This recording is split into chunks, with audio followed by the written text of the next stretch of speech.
Арбаңыздар, урматтуу менин каналымда көрүшөрүм. Сиздерди каналдан көргөнгө кубанычтамын.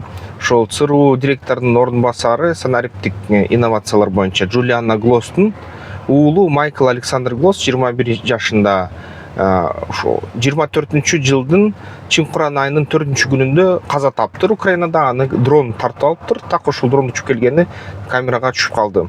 Ушул Майкл Глост өзү аябай кандайдыр бир таң калыштуу нерсе, ошо америкалык жараны болуп турса дагы Американын ичинде Орусиянын пропагандасына катуу илиниптир да.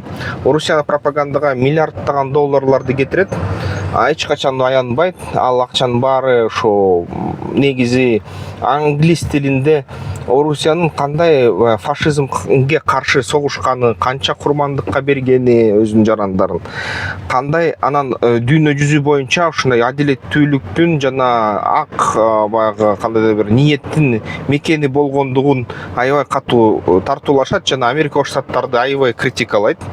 Жана батыш дүйнөнү гей, лесбиянка, ЛГБТ жаман баягы толугу менен таза капитализм, эч кандай мындай эч нерсе жакшы жок деп бере берет маалыматты. Анан ошол нерсеге жаш америкалыктар ишенет экен. Анан ошентип Майкл Глост да ишениптир.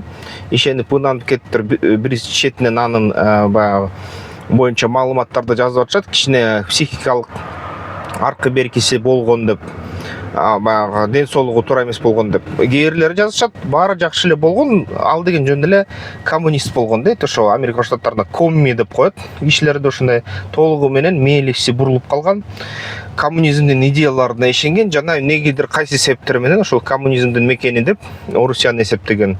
Орусия империя, жаңы нео империя экенин билбей ошондой да атышат. Өзү да ар кандай сүрөттөр боюнча карасак, ошо Тибеттин ар кайсы гуруларына, ошо ламаизмге, гуру мындай кандайдыр бир ишенимдерине ишенген окшойт.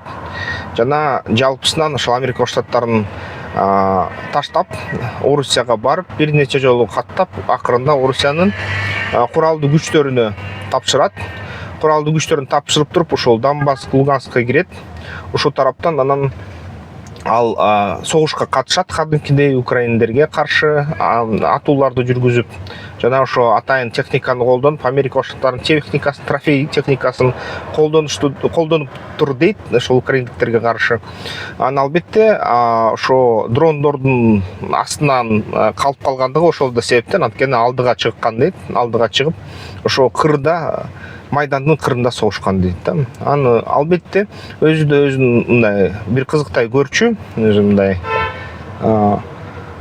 баатыр сыяктуу да, адилеттүүлүктүн жана нурдун, ак нурдун баатыры катары көрчүшкен. Аны кээ бирлер айтат, ошо аябай мындай балким ата-энесине каршы чыккандырбы, ата-энесинин жумушуна протест деп коет. Жаштардын протести болот, атасына кайшы айтышы. Ошол ата-энелерине кайшы айткандыгы кандай нерсе өзүнчө кызыктуу да. Мисалы үчүн ушул атасы дагы интервьюларды бериптир. Мен деген ошо баламды ошондой болуп жатканына билген эмес экенбиз. Бизге күтүүсүз нерсе болду. Биз буларга эч кандай мындай болуп кетерине эч кандай дагы ой да болгон жок деп айтып жатат. Бирок албетте көп серепчилер айтып атышат, жок, эгерде ушундай нерсе болуп кетсе, балким бул баары бир атайын эле мындай иш-аракеттер.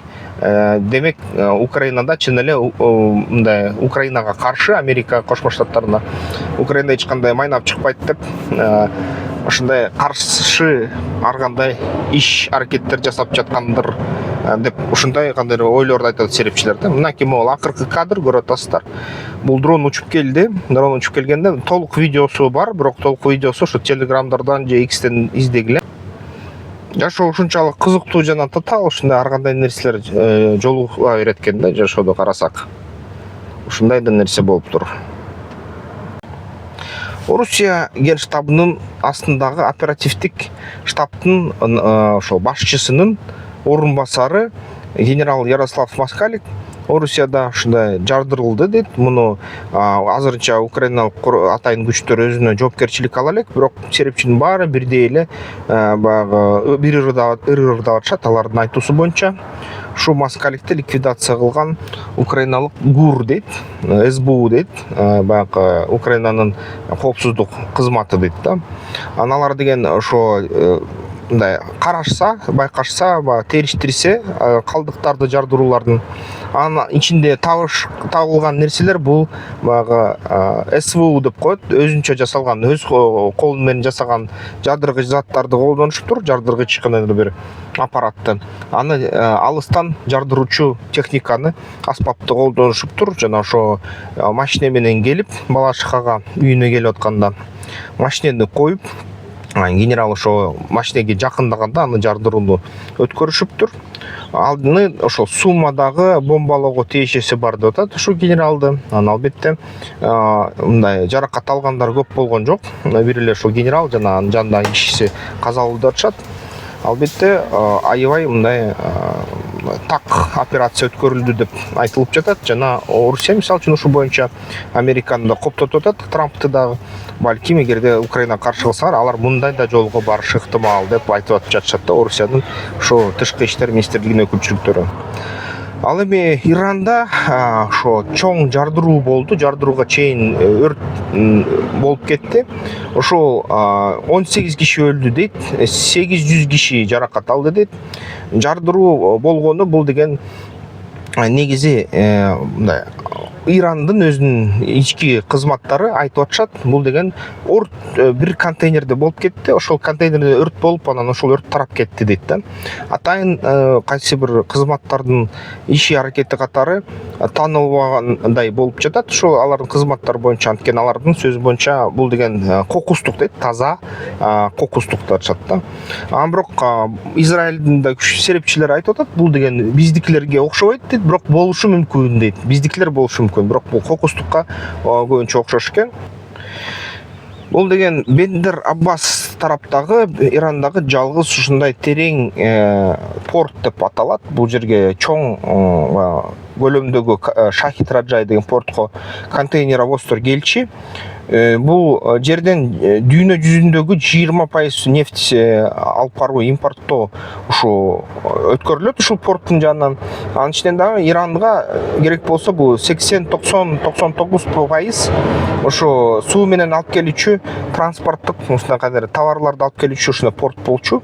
Албетте бул жерден аябай өкүнүчтүү болуп атат Иранга, анткени бул Ирандын экономикасына дагы бир сокку болду катуу. Ушул портто товарлар көп болгон, нефть да болгон. Ошо атайын жардыруулар боюнча карасак, ошо жардыргыч заттар да, демек баягы айыл чарбачылыкка дагы селитра жана башка ушул нерселер болгон окшойт. Жардыруу да селитрага окшоп жатат эгерде карасак. Ошо ал оттун күйүшү дагы тарап атат. Бир нече күн ушул тарады.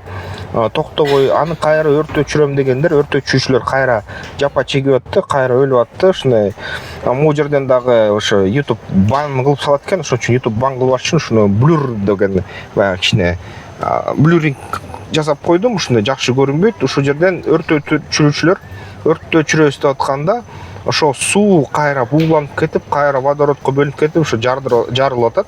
Анан ошол өрт өчүргүчтөр сууну чачып аткан кезде кайра от ошол суу чачкан тарапка кайра артка качып атат, артка келип атат. Ошондуктан өрт өчүргүчтөр айла жоктугунан качканга аргасыз болот. Кээ бир өрт өчүргүчтөр кача албай калды деп жатышат Иранда. Анан ошо нерсе эгерде диверсия болсо, анысы такталса, албетте Иран мурун эле эскерткен. Бизде ушул жалгыз эле 1-2 порт бар дейт. Ал 1-2 порт аркылуу ошо көп бүт нефть өтөт. Эгерде ошол портко тийсеңер, согуш токтотулбас болот. Согушабыз силер менен да, Израилди жок кылабыз деп айтышкан болчу. Бирок кокустукпу же атайын кылгандыкпы, баары бир ошол так ошол Иран баягы тынчсызданып жаткан порту ушинтип өрттөнүп атат да. Израиль мурун эле айткан, эгерде ошол портtu өрттөсө, анда Ирандын экономикасы такыр урайт, анда алар биз менен согушканга да кудурети жетпей калат. Ошондо тынчтык келишимге барышат, анан согуш көпкө токтойт деп. Бирок баары Израилдин кээ бир аскер ушул серепчилер айтып атат, Израиль аман калыш үчүн Ирандагы режимди толук бийликтен кетириш керек дейт да. Бирок жөнөкөй эл аябай жапа чегет, анткени жөнөкөй элге бул чоң маселе да болот. Анан кээ бир кадрлар дагы интернетке келе башташты. Ошо мисалы үчүн бул пожардын башталышы бир эле контейнер күйрөп атат, көрүп атасыздар. Бир эле контейнерде кандайдыр аябай жогорку температурада күйүүчү зат бар окшойт. Ал зат бир маалда аябай катуу ушундай туталанып кетип атат. Туталанып кеткенден кийин анан ошо жарылып, чачылып ушундай чоң жарылууга алып келип атат да. Ушул чоң жарылуу болгондо анын түтүнүн карасак, ошол жерде селитра болгону дагы мындай байкалып атат. Эми аны атайын серептөөлөр көрсөтсүн да. Жардыруулар дагы бир нече автоунаалардын камераларына түштү. Ушундай болуп атат. Жаңылыктар ушундай. Эң коптуу мындай эсептелинген дүйнө жүзүндөгү болуп аткан азыркы маалга. Ошол бизнес пландоо курсуна жазылсаңыздар болот. Каналды колдоп койсоңуздар да болот. Эмки видеолордон көрүшкөнчө. Аскер тактикалык федерация уюштурган, көп учурунда ошонун мүчөлөрү уюштурган жеке ошо эс алыш күндөрү болуп өткөн оюндар бар. Ошол оюндарга катышкыла. Анткени ушул оюндар ар бир базар күн болот. Ар бир базар күнү албетте бул жерден жакшы тажрыйба алса болот оюнду. Анан кийин дагы аябай жакшы өзүңөргө ишенип алсаңар, чоң оюндарга катышсаңар аябай жакшы болот.